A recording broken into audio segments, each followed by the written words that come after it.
Hi hello सांग मैंने जय जगन्नाथ समस्त गुरुजन मान मोर प्रणाम। सकाल सकाल शेष रजरे आम बाहरी गलु श्री जगतेश्वर धाम जहाँकि आम बर्चना पाखे अवस्थित। सकाल सकाल आम बाहरी गलु माँ पीसी नानी छोट भाई और मो दादा आ मो भौणी।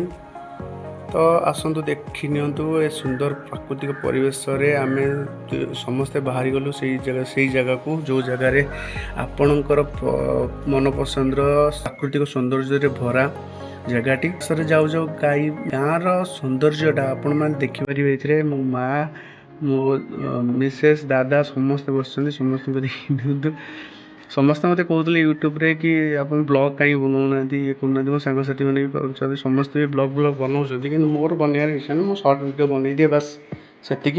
तो आपण मैं भाविली मुझे कहीं देखी मु भाविली समस्त भी देखीदेवी मो ब्लॉग रे। तो देखी नियंतु तो आसतु बुली जावा।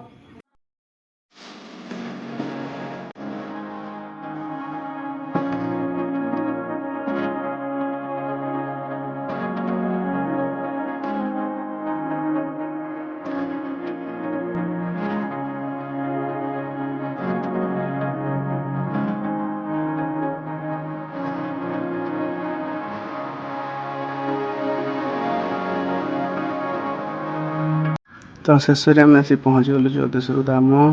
तो देखी नियंतु ये जगार सौंदर्य। तो मु देखा सहित आपण मानक देखार कारण आपण भावुवे मुझे जिते थर आसी धाम को धाम पहुँचवा आपंकर फिलिंगसटा गोटे अलग प्रकार हो जाए। एटिकार सौंदर्य आप निजे फिल करूँ तापर मत कहे। ये आसी पाखे पहुँची गलु देखी नियंतु बहुत सुंदर लगुच। ठीक जो मैंने जान केदारनाथ काशीनाथ से मैंने यही स्थान को आसिक उपभोग करें जगार देखु बहुत सुंदर लगुच। नुआ नुआ मूर्ति भी होती आपण आसतु बुली जातु। जय जगन्नाथ।